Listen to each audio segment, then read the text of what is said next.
L'emozione e la felicità sono palpabili a San Zenone degli Ezzelini. Dopo anni di battaglie, il comune vince al TAR. La regione è condannata a risarcire oltre 4 milioni di euro per le opere mai realizzate sulla strada provinciale 248.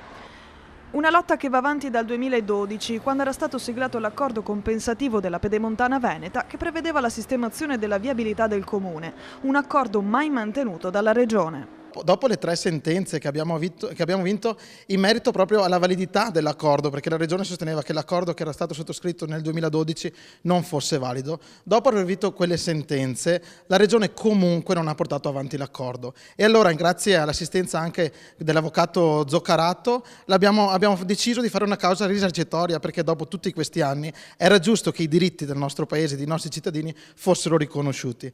Anni non facili per il sindaco e la sua squadra, anziché un dialogo con la regione hanno trovato solo un muro. Un bel trattamento, diciamo che sono stato anche apostrofato come sindaco troppo giovane, che doveva imparare a leggere la documentazione eccetera, invece questo sindaco troppo giovane, anche se ormai ho 40 anni, le carte le ha lette insieme all'avvocato e ha cercato in tutti i modi di convincere la regione anche attraverso i consiglieri, attraverso altre personalità, nel cercare di avvicinarci e cercare una mediazione che non è mai arrivata.